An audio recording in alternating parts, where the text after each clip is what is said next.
say, let's just take that.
Okay, we'll go ahead and 402. If you please stand for the pledge of allegiance.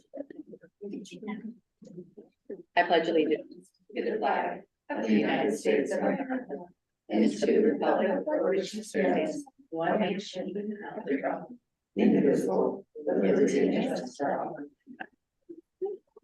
Please take roll. And Vice Chair Brandon. Here. Director Brown. Here. Director Halbert. Present. Director Dozy. Present. Director Kipp. Here. And Director Testa. Here. And Chair Fernandez. Present. Do you have a form? All right, we'll go ahead and go on to item number 3, which is our public comment. Any members of the audience may address the board of directors on any matter within the general subject matter. If they can adopt the board of directors, they will have 3 minutes to speak. Do we have any public comments? I didn't receive any public comment for agenda item 3, either via email or there's nobody there in person for that. Or just the agenda? If you want it on number 5 now or later. That's what I was gonna say. We do have public comment for agenda item 6. Then we'll take that public comment at item 6. Okay. All right. So moving right along, we will go on to our item number 4, November Tri-Valley Accessible Advisory Committee minutes. And Vice Chair Singer will be giving you your update. I think she should be joining us remotely. I'm promoting her.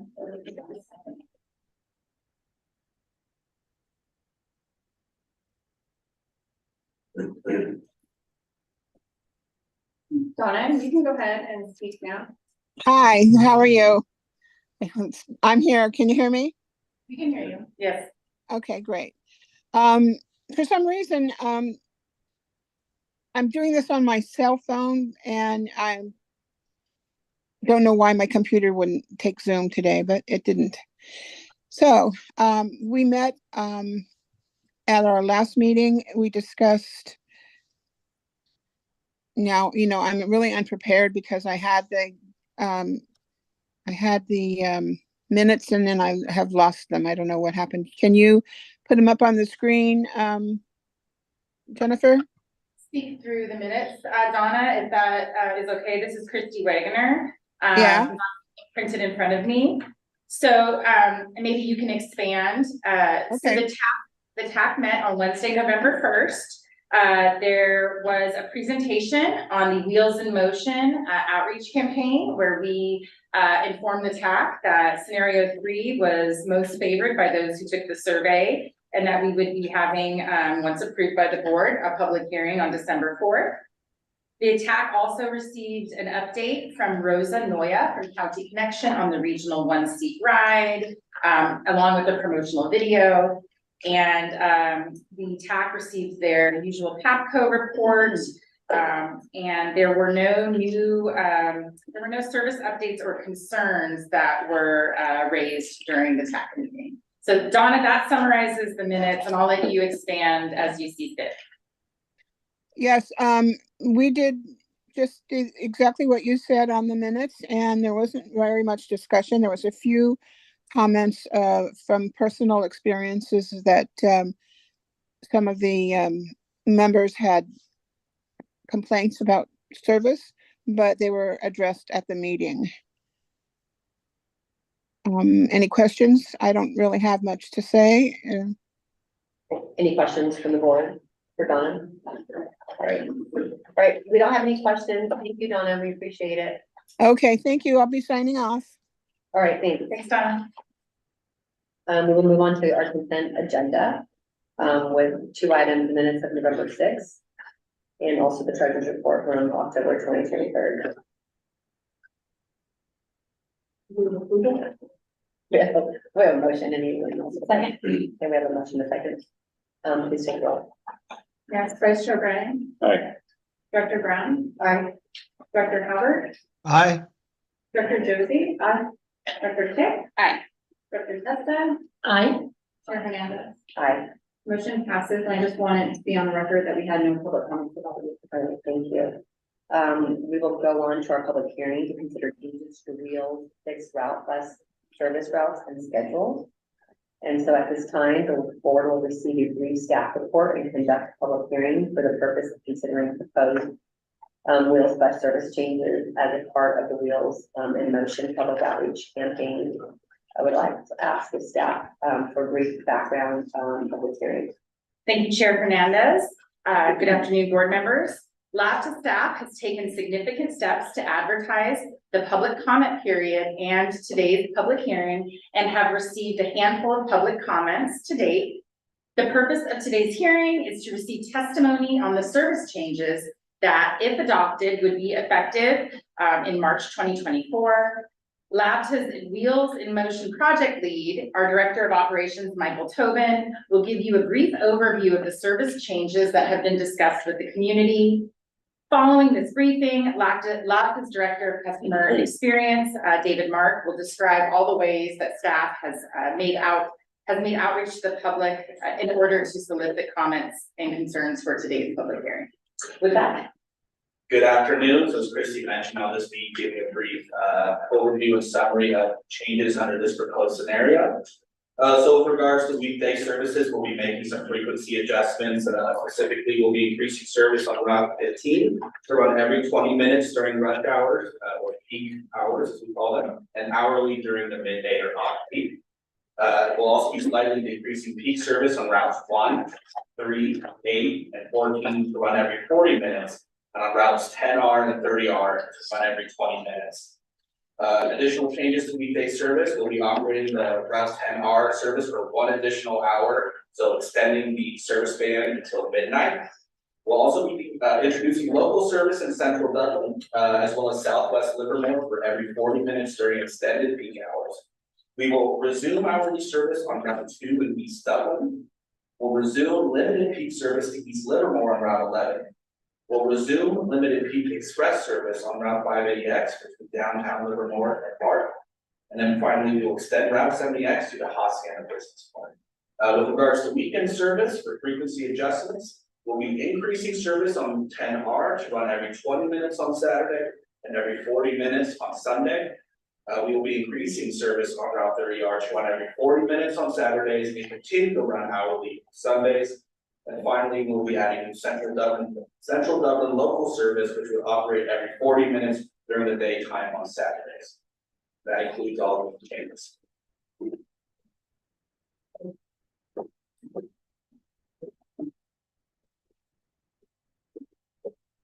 Good everyone, my name is David Mark, I'm the Director of Customer Service, and I'm going to walk you through the types of media notices that we presented for public hearing. So LAVTA used a variety of multilingual methods to solicit feedback on the proposed service changes for the community. Announcements to notify the public, including print media with publications of record, radio advertising, the website, in social media, collateral distribution at local libraries, senior centers, and city halls, notices on board buses, displays at the LAVTA corporate offices and transit centers, and a general press release was also issued. For published media, we had a notice announcing the public hearing with Pleasanton Weekly and the Tri-Valley Herald distribution of the East Bay Times and the Valley Times distribution of the East Bay Times. Those are all publications of record. The press release was also picked up by the Livermore Independent on November 22nd. radio advertising, KKIQ, aired a campaign from November 20th through December 4th. For digital media, eco public hearing service changes were posted to the wheelsplus.com website. Individual landing pages were available in English, Spanish, Chinese, Tagalog, and Korean. Public comment is directly solicited on each language's landing page through a web form. Social media, including Facebook, Instagram, and Twitter, were utilized with a pinned post for the duration of this campaign at the top of the Wheelsplus page. For community outreach, an announcement about public hearing was made at the accessibility advisory committee meeting. Flyers, as I mentioned, were distributed to all three cities' town halls, their senior centers, their libraries, and also cities college in English and Spanish with extra copies for redistribution. And a capacity general request release was issued. For public notices and displays, the interior of all wheels buses had interior car parts, with public meetings and hearing aids. These were posted in both English and Spanish. The remaining languages available upon request. The LAVTA corporate office, display posters in the reception area, and the Livermore Transit Center displayed the same posters and on its kiosks on the transit platform. We provided many channels for feedback, which the public could participate. Some of these channels of communication were the aforementioned web form, email, telephone, fax, US mail, or hard copy available at the transit center. Lastly, of course, is today's hearing for public input. As of December 4th, we had received 6 comments. All are favorable for the proposed scenario. 2 have suggestions regarding frequency of specific routes. That's all I have. Thank you very much. Any questions from the board before I go on to public comment? Just the last time that we did something like this, do we have 6 doesn't seem very high? Is that normal, not normal? Last time we did this was 2016, we had 230 comments. It was a much more significant change to the routes, and there were some controversial route changes, removing some routes and repurposing resources. I think that the 6 comments received really reflect that this is something that the community was supportive of. And there, we really didn't hear a lot of opposition during our Wheels in Motion outreach campaign in September. But thank you for that question. Quick question. The Tri-Valley Herald and the Valley Times, are they still independent papers that fall under the Bay Times? Because I know I get a paper that says East Bay Times, and they used to be Mercury News, all these independent papers. Sure. There used to be many different publications that were all publications of record. There's been a lot of consolidation in the newspaper industry. And so as newspapers were acquired, the city newspaper also gets the rights. So depending on the jurisdiction or the service delivery area for that paper, depending where you are, you might see one that says public notices, Tri-Valley Herald, and some of the different distribution area you would see public notices. Oh, yeah, okay. The newspaper is essentially the same newspaper. Yeah, so it's like, we're not writing 2 checks for the same thing. Okay, sounds great. My question for staff is, we have a required balance of the cities. And that is part of our original JPA, our original agreement. Do we still maintain that balance? With the recommended changes that staff is advancing, we are closer to what the JIPA requires for balancing the resources, but we are not yet there. And we would present that in your action item in your January staff report. We can bring that back with the table. How to run it? We can certainly advance some ideas, but it would require significant cuts of service in Livermore and Pleasanton with additional service in Dublin in order to achieve that. But we do have the Tri-Valley. Yes, Yes, so yeah, that helps balance it out. I don't know if Dublin feels differently, but they have something that's a little bit different, but still servicing the area. Correct. Servicing all 3 areas. Right, it started in Dublin primarily because of the surge fixed route areas, so I just want to make sure that we're good. Hearing none, okay, that's my comment. Okay, so I will go ahead at this time. I will call for public testimony on the proposed as outlined.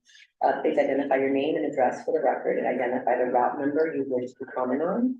We ask you to keep your comments to approximately 3 minutes. This time, do we have any public? Okay. So there are people on Zoom as attendees. There are 3 people. If there's anybody that would like to speak on public comment right now, can you please raise your hand? Nobody's raising their hand. So is there anything?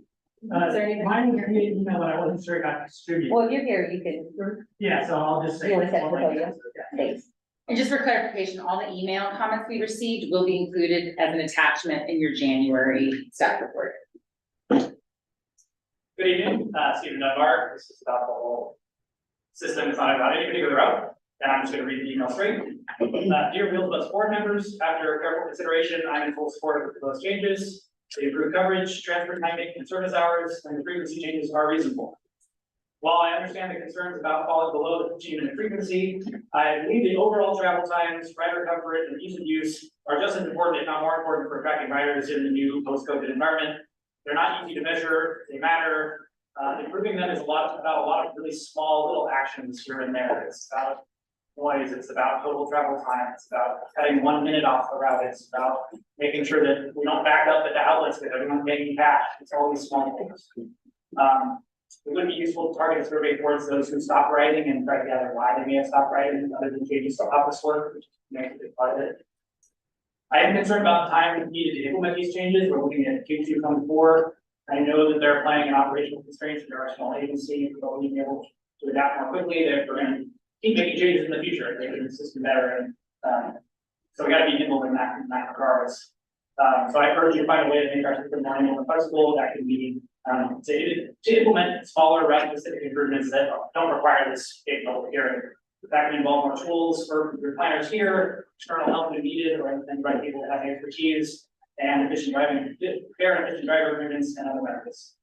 I am very eagerly awaiting the service. I am afraid of the right park and mentioned that are in shape, and I look forward to that and other future improvements. Any public comment? I don't have any, however. We can get on record with this. Yeah, we'll attach those to the second one. It's fine. Decision is.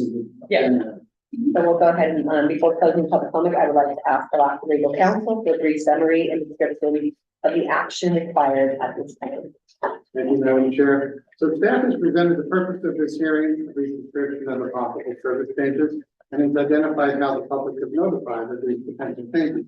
You have afforded the public the required opportunity to comment on the proposed changes, and you have therefore satisfied all legal requirements. You may now proceed to close the public hearing. Thank you. I will now close the public hearing. Thank you all very much for coming today. Thank you.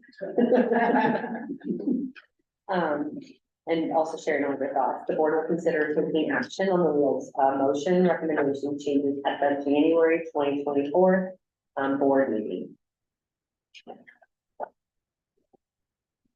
Okay, so now that we've done, we've closed all that. We can just go forward and go away. So we'll go on to items number 7, which is the wheels in motion data request. Thank you, Chair Hernandez. Mike Tobin will present this item. This is an information item in follow-up to some of the requests made at our last board meeting. We have some slides.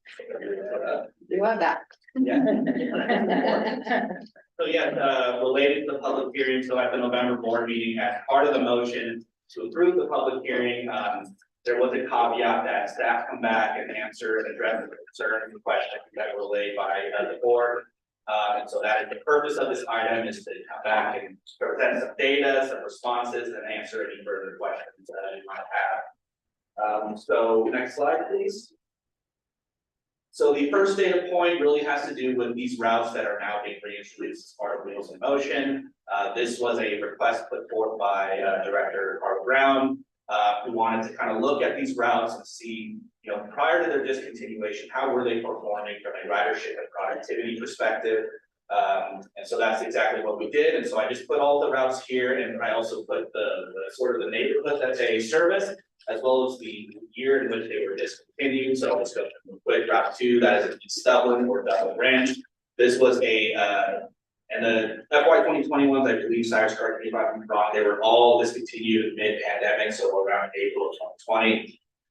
So route 2 was a pandemic discontinuation. Route 4, which was actually the northern segment of route 3 in Central Dublin, was discontinued as part of the COA in FY 2016.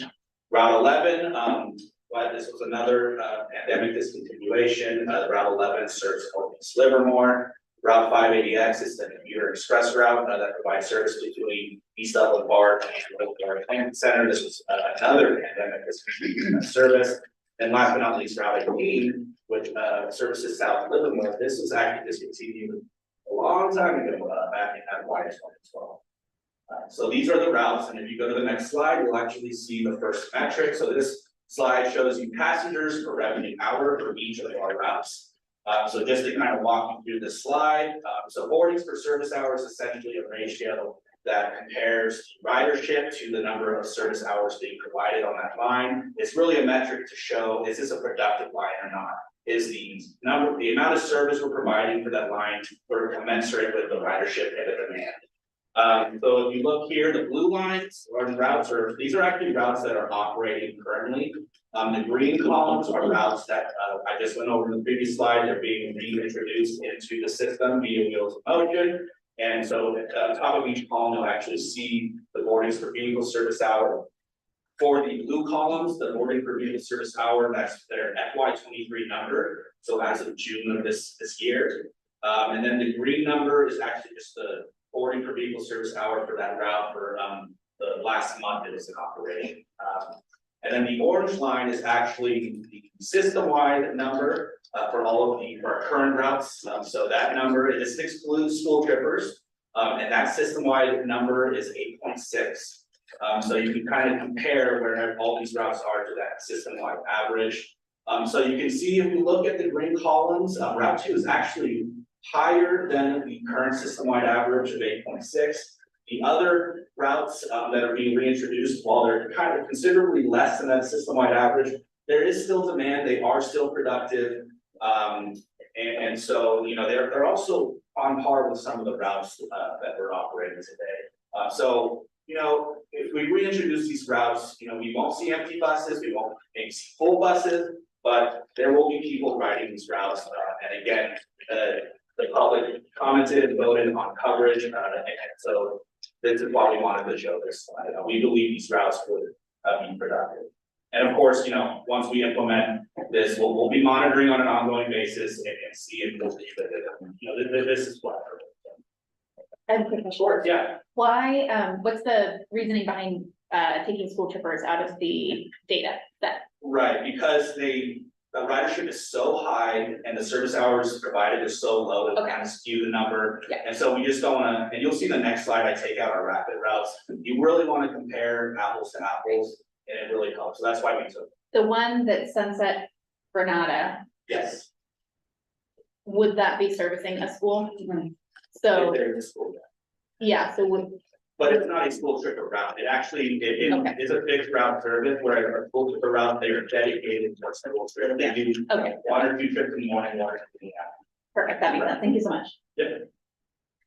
Okay, next slide. This is another ridership metric. This one I don't believe to be as helpful, but it does tell a different side of the story. If you look at this route, I actually excluded our rapid routes, if you couldn't tell, because the ridership is so much, it would skew this number and make this chart almost meaningless. So I took those out of the equation here. So this is average weekday boardings, essentially how many people are riding that line on any given weekday. Again, the orange line is the average for all of these routes. I think it's about 200. I don't have the exact number. But then again, the blue columns, those are routes that are operating today. The green routes are routes that are being reintroduced. You can see the 14 and 15, as well as the rapid routes. Those are what I call our bread and butter routes. Those are really productive, high ridership lines. But then you have all these other routes that do, they don't have as many boardings or don't make up a huge chunk of our ridership, but we still have people relying on them to get to work, it's medical appointments to, shop within the Tri-Valley. So they are important nonetheless. But again, to me, not as insightful as the last slide, but it does generally differently. Sure, go ahead. Yeah, does the system-wide average include the rapid routes then? It must. Yeah. Okay. I didn't adjust that, thank you, I was trying to get on that. But yeah, so it'll probably be much. Yeah. Thank you. We wait or anyway, okay. So yet another data point we wanted to include in this, again, just to tell a full story here is, with the software we have, we're actually able to go in and for these proposed routes, look at sort of the population and the job market that these routes would actually serve. And so using the software, we took a look at each of these routes being reintroduced, and we looked at a quarter-mile radius on either side of the route alignment. And you can see in the first table on the left-hand side, we have a breakdown by route of the population within that quarter-mile radius, and then also the jobs within that quarter-mile radius. And then if you look at the right-hand table, we actually have the same data, but for a system-wide perspective. And you can see, so currently, our current system, all of our routes within a quarter-mile radius, we have 97,900 people residing within a quarter-mile area. And then we have 51,000 per job. By introducing these new routes, we actually expand that. So the population of people residing and within a quarter-mile route increases 130,800 people. The jobs increases to almost 61,000. So again, we just wanted to include this because it does paint a different picture about the productivity and its routes. Another question. Just, quarter-mile buffer decision is just walkability, guesstimate. The transit best practice for how far someone would walk to a bus stop. We said it first mile last. Yeah, great. Okay, next slide. And then we had another concern that was raised by Director Josie, and this is in regards to a lack of transit service in West Dublin. And so, this was discussed, and West Dublin is really this low density, single family housing. And so the demand, I don't think is really there to have a fixed route bus running frequently. However, this is a ubiquitous challenge about the transit industry. And so there are solutions out there, there are options that could be explored or potentially be explored. And so those were all listed in the staff report, and I'm more than willing to go into detail about that. Numerous, conferences, and even the city I was at, Culver City, we implemented a downtown circulator. But so these are the three kind of potential options. So one is, of course, a circulator shuttle in West Dublin. So this is really, they're smaller vehicles, dedicated minivans generally, or shuttles that run high frequency, short distance loops in sort of these low demand areas. There are benefits, challenges associated with each of these options, but circulators do seem to they're becoming more prevalent, I believe, in the industry, so it is definitely an option. Next, you have demand response.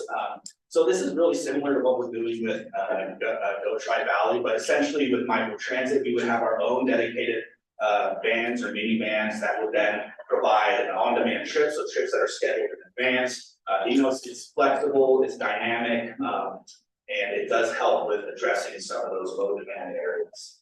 And then of course, a mixture of the two is flex routing. This one, not as prevalent, but it's gaining some traction, but this is sort of using your existing fixed route resources, but then dynamically routing them into neighborhoods to pick folks up.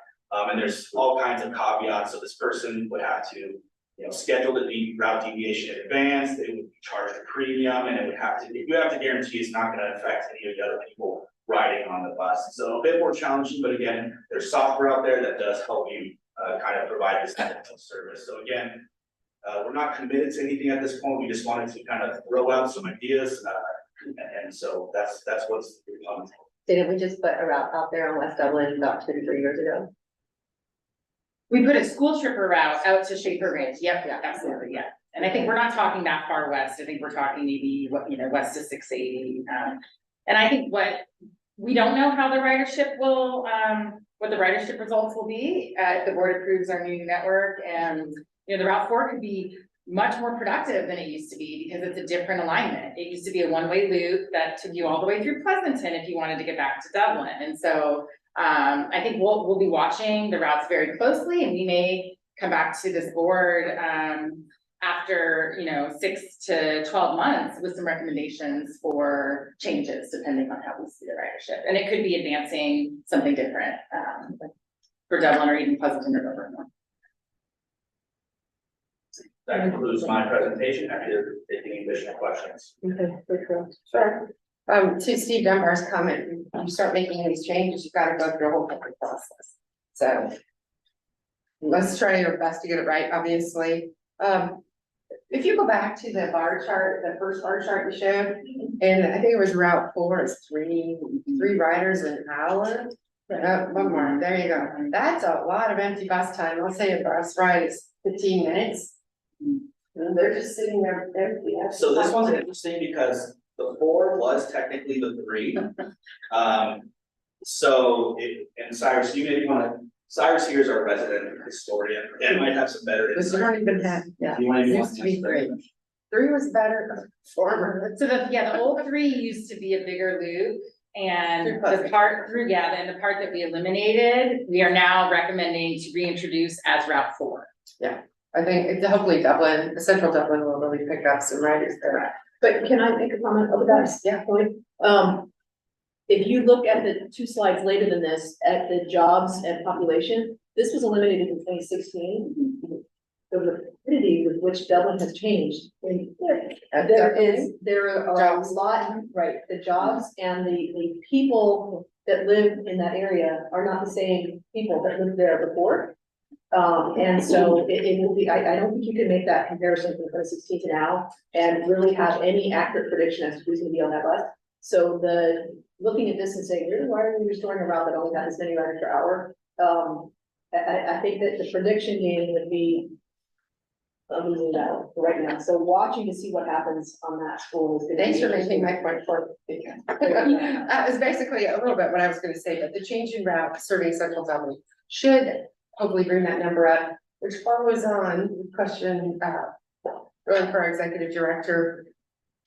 Based on Mike's data and all these jobs surrounding our routes, how much outreach are we doing? We've talked about it in the past. It really did get a salesperson or somebody that's out there outreaching.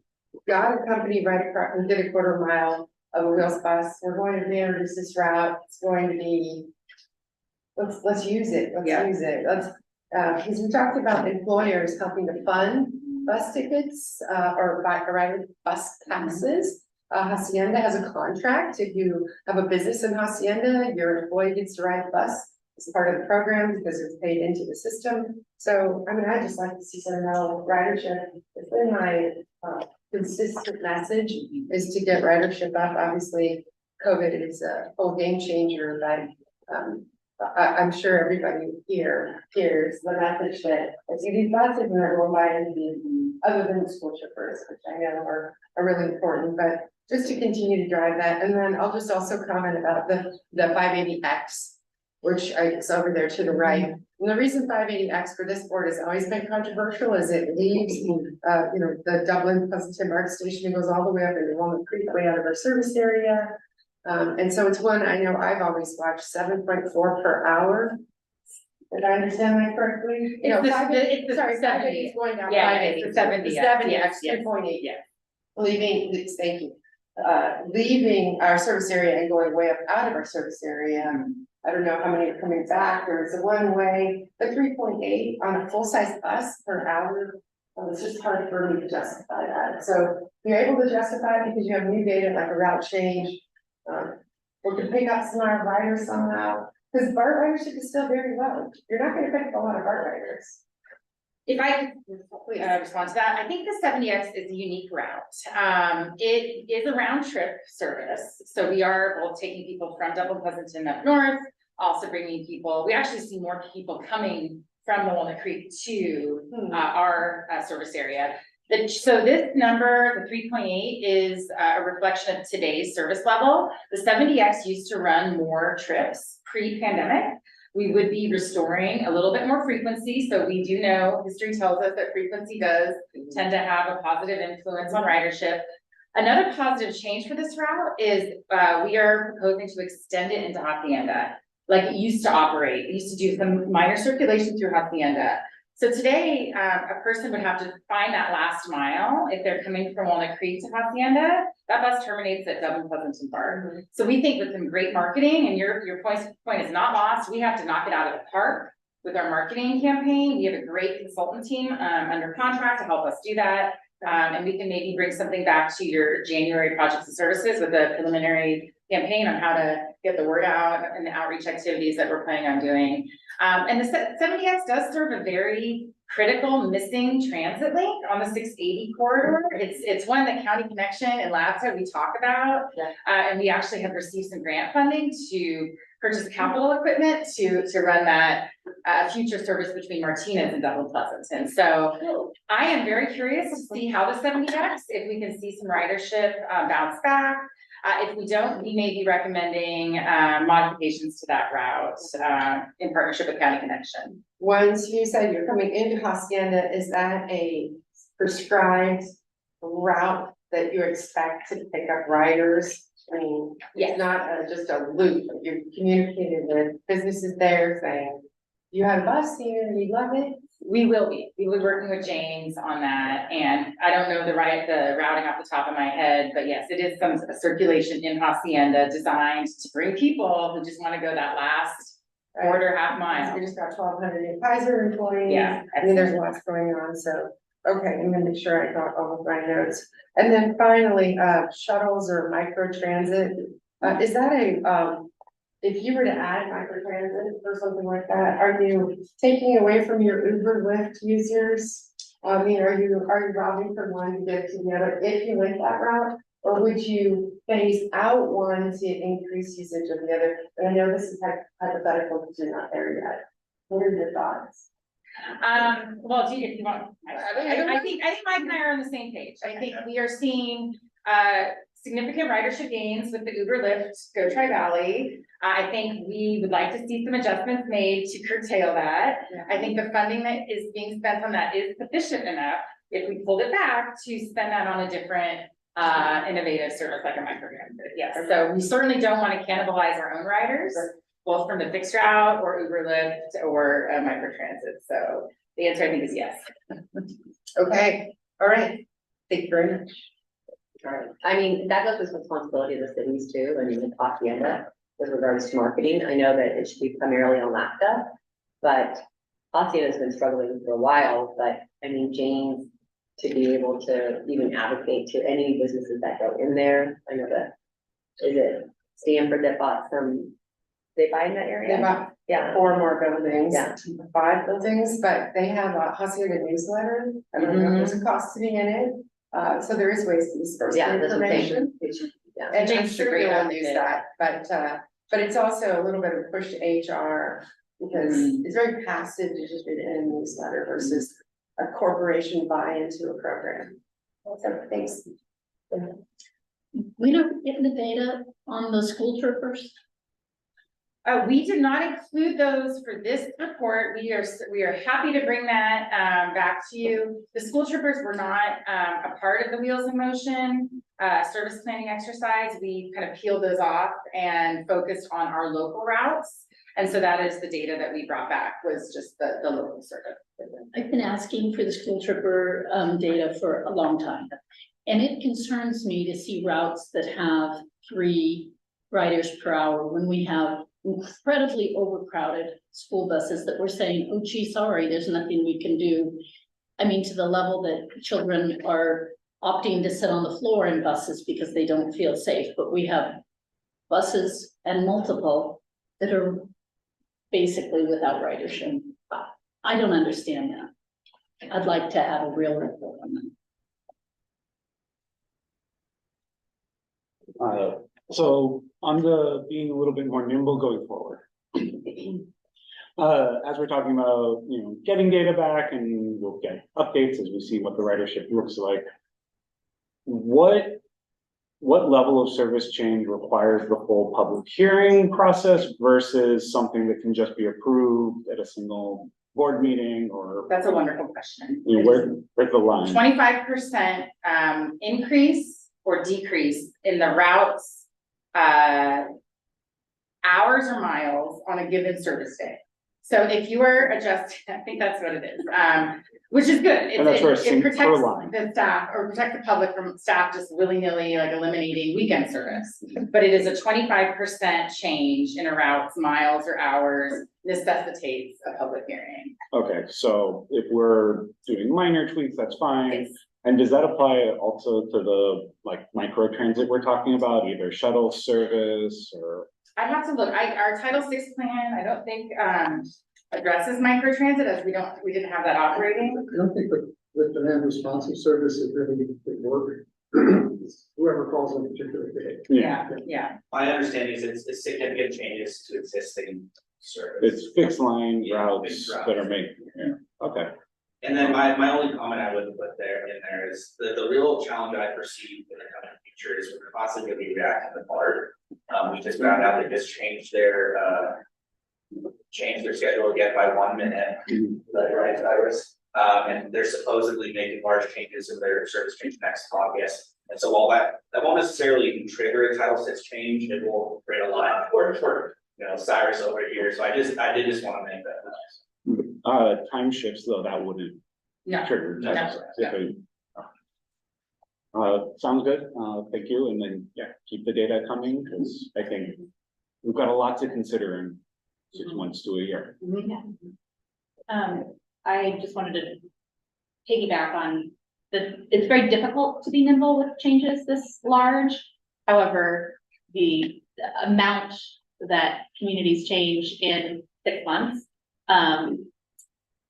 based on we've been through a pandemic and we see how in 1 month, there's nobody going anywhere. So, keeping those system changes more frequent and smaller, I would agree is a good plan. Obviously, we're talking about things that were taken away either a long time ago or due to very unforeseen circumstances. So I think that makes sense here, but I just think it would be as the fewer public hearings we can have for changes, the better. Not that we don't want public input, but it takes, by the time they give us a decision, then when we implement it, maybe they change their mind, because the world has changed. Yeah. So. Okay, we do have a public comment.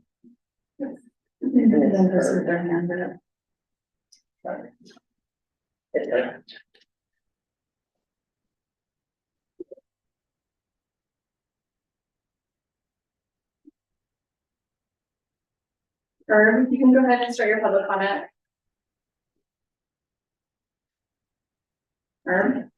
Okay, I'm here. Hi, everyone. It's been a while, a long time. Not to tell you the whole story, but you can hear from Christy why I've been disappearing. But I have a question regarding the updated services. I sent to Carla and Christy. Did you inform the TAC in the previous months? Since I've been out of town, I don't know what's been the topics for the last several months of the agendas. I'm kind of like coming out of the closet just to figure out what's going on. So did you guys go to the TAC during this last year with these proposed intended changes of the services? I do appreciate the 18 coming back. That's been a long time coming. So yeah, could you answer that quick, Christy? Could you tell me this story? What's the story about giving it to the TAC? Hi, Herb. Yes, of course, we went to the TAC. We presented to them before we even launched our official public outreach campaign. So I think they got their presentation in September before Labor Day. We came back to them at their November meeting just a month ago, and they are enthusiastically supportive of scenario 3. Okay. And then I do like the idea of trying to figure out some idea about your West Dublin thing. I'm glad the Dublin mayor, I believe, is the one. I haven't met her yet, so I'm still trying to get into the place. Increasing that service area. How about bringing out the autonomous vehicle? Thank you, Herb. I'm not gonna, it was actually Councilmember Josie, but we have to make sure we have the ridership before we move forward, but thank you for your comments. Yeah, that's all I wanted to say. And I'll get in touch with you guys again when I have issues. All right, Thanks, thank you. guys. Have a nice holiday. You too. We have another public comment. And the person's name is going. It's Armand Risby.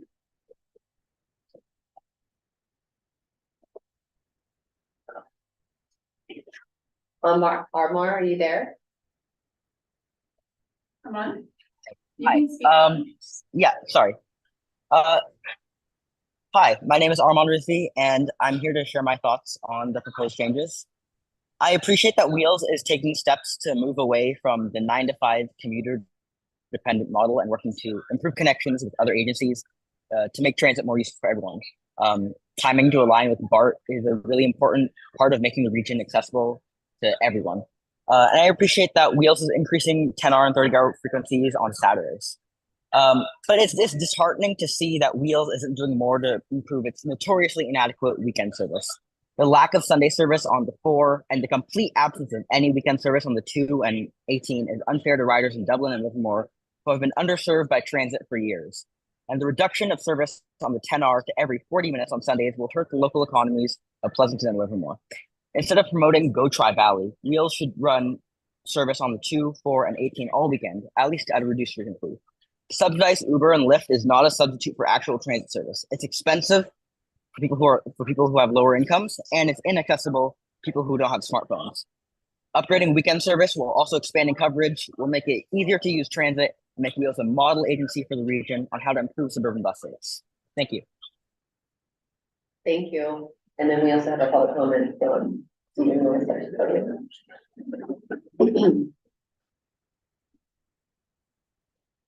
Hi again, just reacting a little bit with some ideas I'm all setting out.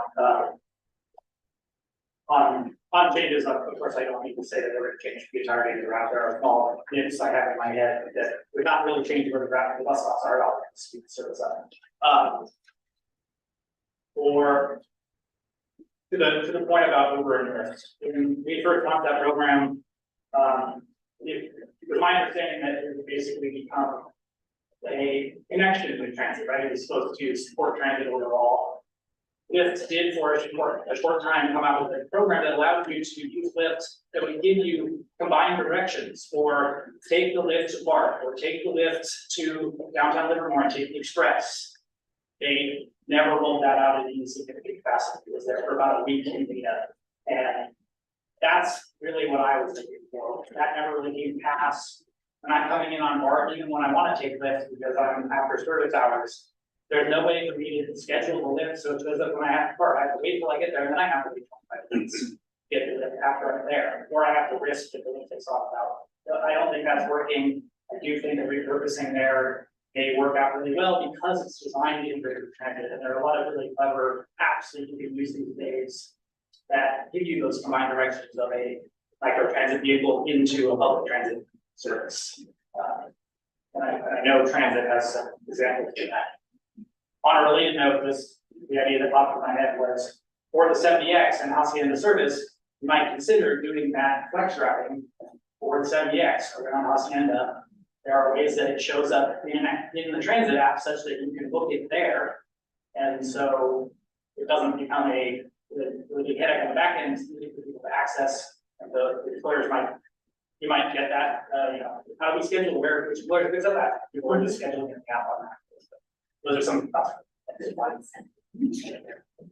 Any other public? Are there any other attendees that would like to speak? Please raise your hand. No. Okay, you didn't do anything via email, right? Sorry, and this is just an informational item, so an action is required at this time. And then you'll go ahead and go. Item number 8. Okay, great, thank you, Shared Chair. autonomous vehicle. Speaking of the shared autonomous Only vehicle, this is an action item for the board today. This may be a bit repetitive for our projects and services committee members. You did receive a detailed report at your committee meeting, but I think due to the high profile nature of our SAB project, it warranted a discussion at the board.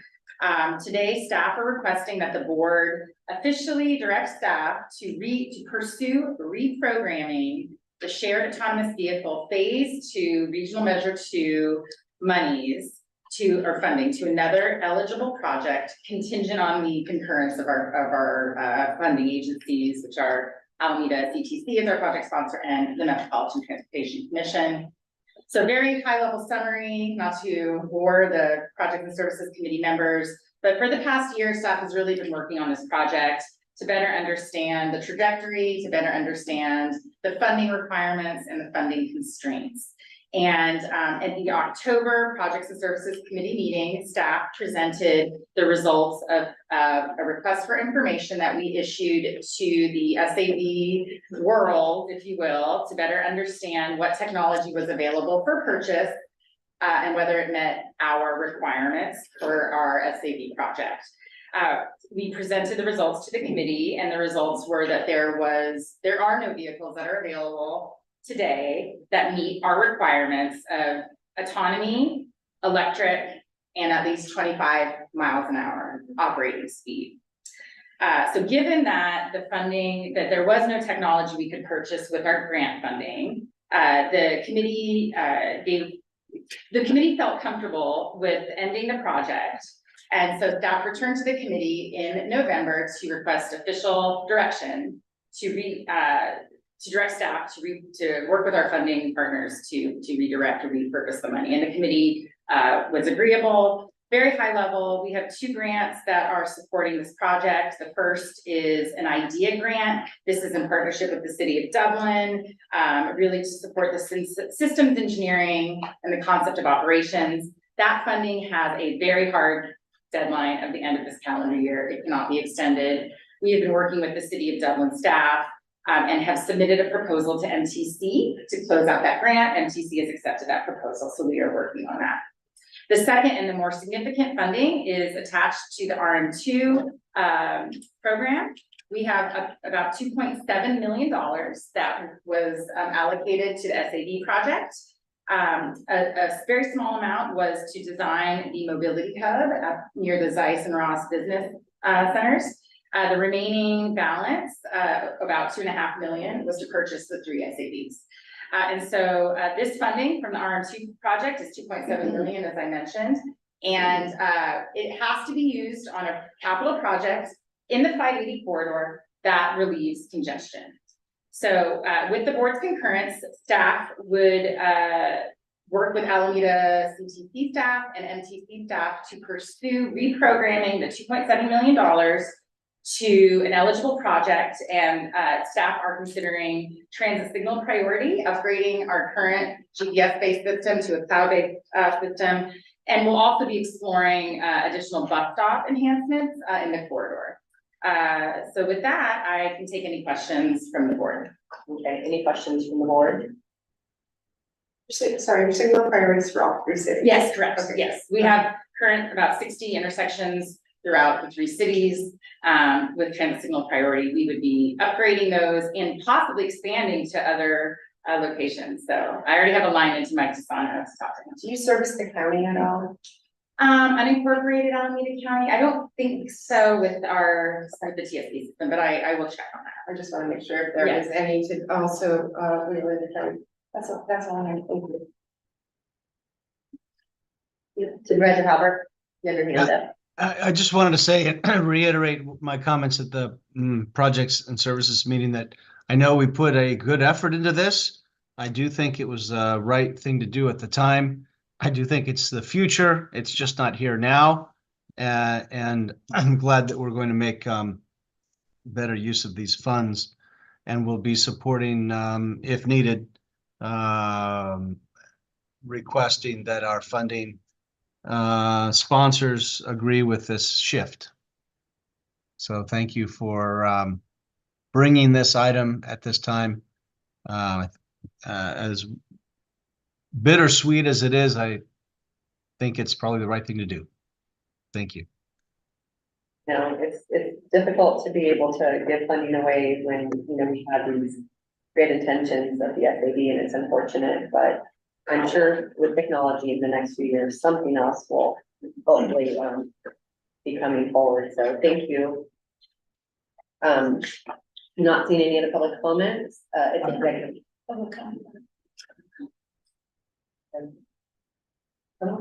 We should really do speakers list.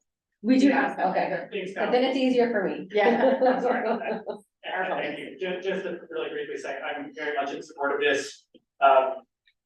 Value per dollar for the remainder of this grant to do this is very high, and not ironically, if SAP comes back, we will be able to signal priority those shared vehicles. Yeah, no, I mean, I just remember us at ACTC, I don't want to go back and forth, but we were fighting for funding for the SAB, so. Thank you. That's the last public speaker. Thank you. Are you looking for, I'd like to make a motion to direct staff to pursue a reprogramming of the shared autonomous vehicle funding. I'll second. Roll call, Vice Chair Branning, Aye. Director Brown, Yes. Director Halbert, Aye. Director Josie. Yes. Director Testa. Yes. Okay, yes. And Chair Hamilton. Hi, Motion please. thank you. It's all yours. Okay, great. Thank you so much. I will give you the executive director's report. Starting off with your ridership, we are still seeing ridership gains year over year, although we saw a slight reduction in average weekday ridership from October compared to September. So I haven't talked to staff about that, but I'm a little intrigued as to why we saw a little bit of a dip in ridership. So I'll be digging into that. I do like looking at the average weekday ridership. That does help compare apples to apples when you're looking at your system-wide totals. Is that what this Thanksgiving week? Well, this was October compared to September. So I don't know, trick or treaters riding the bus? I don't know if it's raining. Walking. Yeah, so I don't know, it's perplexing, so I'm just gonna dig into it a little bit and see what we, Took an illness meeting? what I can find. We have, Oh, I was gonna say, were we doing the free passes for students? that ended in early September. Oh, was it? So no, yeah, it's a great idea. So I'm just gonna look just to see if there are any things that stuck out route by route. Next Monday, or actually this Saturday, we are implementing a very minor service change, not that qualifies for a major service change in a public hearing. But due to like high ridership on our 501 routes at Dublin High School, and this is what, you know, we have high ridership and then we have unsafe ridership levels. And unsafe ridership levels are when we see that load of 1.5, the seated capacity consistently being exceeded. And we have been seeing 65 students per bus regularly on our afternoon 501s. We were able to find a bus that is, I think, doing a Pleasanton school tripper that would be deadheading back to the yard. We are able to keep that bus in service and run a later, so a second 501 trip, approximately 30 minutes after the bell time. So we will be messaging that to Dublin High, making sure students know that that's an option, but that will take effect next Monday, but technically this Saturday. And sticking with our school trippers, first I want to acknowledge Director Testa. I know you have requested ridership information for the school trippers, and we can bring that back to this board in January. We have the data, and I apologize for not bringing it back to you sooner. We did want to return to this board with a very high-level summary of your customer satisfaction for your school trippers. So you may recall we presented our customer satisfaction, and it was just for our mainline routes. So we have a memo we can send to the board, but in summary, the school trippers or those who responded, who were riding the school trippers, did give us strong marks, although they are a little bit lower than our mainline routes. We are about right exactly where we were the last time we surveyed our school tripper riders. We were at a scale from 1 to 5, 5 being outstanding, 1 being you really need improvement. We are at a 4.2 this year, and we were at a 4.21 in 2019. So tiny little decrease. Noteworthy, our highest score, 4.4, was observed in passengers feeling safe while riding the bus and the friendliness and helpfulness of our staff. On the other hand, they gave lower ratings for the friendliness of bus drivers, which is also interesting. This is also why it's a challenge to survey young people, and 3.7 for buses operating on time. So I think this again is, our buses are arriving late at school, or is there a perception that they're arriving late? We have room for improvement, as we do everywhere. We are going to continue to address safety concerns where we see them, especially unsafe loads. Currently, we don't see any other unsafe loads in the system. We do see full buses. We see pretty fully seated loads. We actually just pulled Pleasanton ridership for a request from the Pleasanton PTA. And we do see buses most of the buses are full seated capacity, but none of the buses that we looked at in Pleasanton are at unsafe loads. So we will still bring that data back for discussion at this. Can I ask for clarification? Sure. I'm not familiar. How many riders, what's the capacity on them? It varies depending on the bus that's assigned, but typically a 40-foot bus has between 34 and 39 seats. And your capacity per your Title VI plan is 1.5 times the seated load. So on a 40-foot bus, it could be 51 up to, and I can't do the math, 39 times Just under 1.5. 60, thank you. So on average, 51 to 60 students is an acceptable load, depending on the vehicle type. And we don't always assign the same bus type to the route, but we do our very best to get 40-foot buses out there because we really can't operate with anything smaller. So over 60 would be your unsafe. Yeah, consistently seeing over 60 passengers would be an unsafe load, and that would be the point in which staff would be looking at options to make a recommendation. Do we know what the same equivalence would be for school buses? I can definitely look into that. I don't believe school buses tolerate any standees. I don't think they are equipped or manufactured for that. They actually have seatbelts, very different type of vehicle. They have a stop sign that deploys and different rules, but I'm happy to take a look. All right, thanks. And so in conclusion, we will continue to look at ridership and on-time performance. Right now, we're just watching to make sure buses have safe loads and that students are getting to school on time. So we'll continue to be monitoring that. Moving on to holiday festivities. This Wednesday, we are having our operator and mechanic appreciation lunch. And I know many of you can't make it, but if you are able to come out and help us serve food to our workforce, we would be very happy to have you. I think Supervisor Hobart said he's gonna come and carve the turkey, right? 2,000. I'm sorry, I'm not gonna be able to do that. Oh, okay, public shaming. I'll be All right. at back mid for most of the day. If I can get away early. All right, well, we'll save you a plate of food. Sorry. Either way, it's fun. We're cooking 2 turkeys. It should be a good event. And then we were in 2 parades this last weekend in the Livermore Holiday Sights and Sounds, and then the Pleasanton parade. I think staff have walked away thinking we absolutely need to put lights on the buses for the future parades. And so that will be next year. No lights. I know. So Well, we have street lights. Yeah. And the You guys bus had like is 20, how many people were part of your actual parade? It was estimated that attendees were about 3,000. That's great. We had 8 or 7 You got a note from PPD that said 10,000 today. Yeah, Kurt sent something today. Well, PPD said 10,000. It was Yeah. to me a record crowd also. It was But everybody amazing. loved the John Mack. And David Mark was on board. People wanted to talk. So it was great. Everyone loves that bus. And then we are doing our annual toy drive in partnership with KKIQ. It's on the 15th of December. We are starting at the Stone Ridge Mall from 10 to 2, and then the bus will roll to the Livermore Transit Center. And we are offering a free ride ticket in exchange for a donated toy, unwrapped and new. Christy, I did just send you the photo of a bus that was in a Christmas parade down in Southern California. It was sent to me. You can take a look. You'll be surprised. Listen, I want a snowmaker on board on top of the next bus. That's all I'm saying. So, I support that. Such a fun find a place for the generator. Moving into finance and admin, we are going to revamp, refresh your board statistics. They've looked the same for years. I can't read the charts. I think that it's deserving of a refresh, and so staff will be coming in the new year with some ideas for you to weigh in on.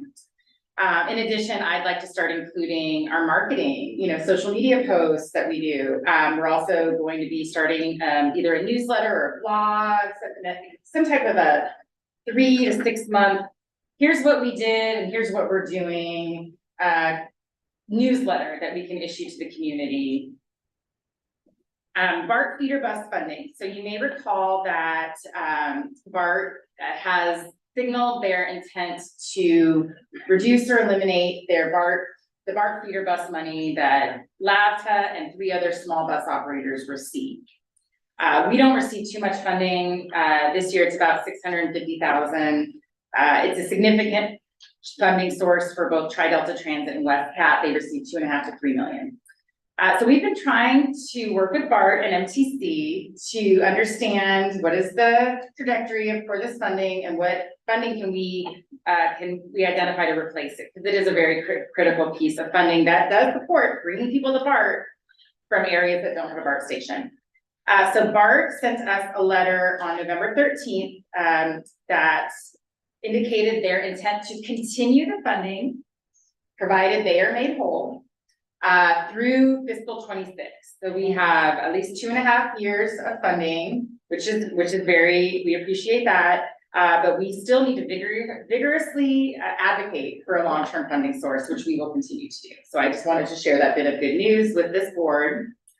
Also, in the vein of finding funding, CalSTA, California State Transportation or Transit Association, is convening a transit transformation task force. This is a statewide task force comprised of 20 individuals representing CalSTA, various local agencies, academic institutions, transit agencies, and whatnot. And this would be to develop policy recommendations on how to grow ridership and improve the transit experience for all users.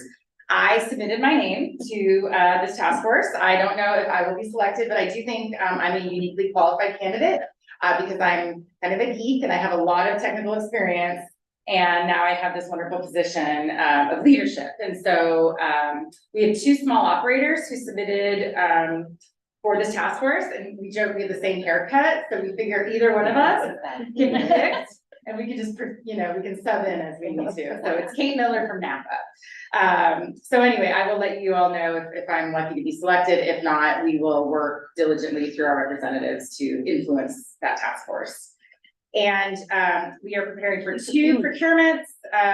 One will be for our agency's auditing services.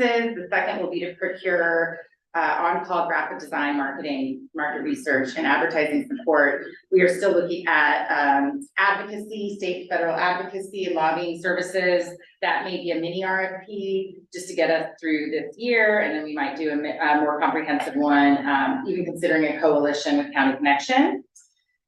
And in your packet, you have your revised statistics from September. There were some errors, I believe Mayor Marchand pointed out in our packet, and there's something corrected, and your stats are reissued to you.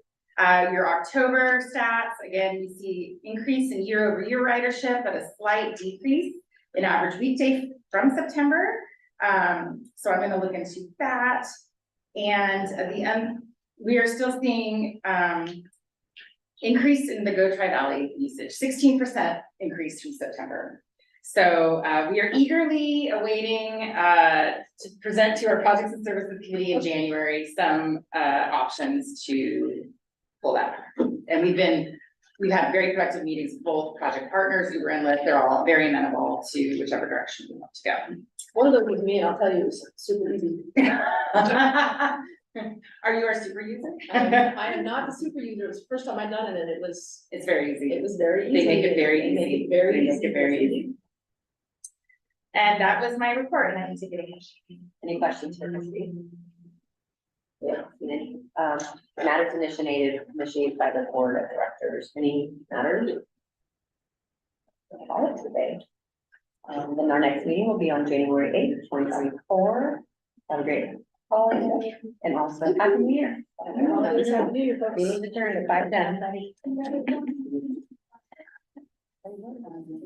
Christie?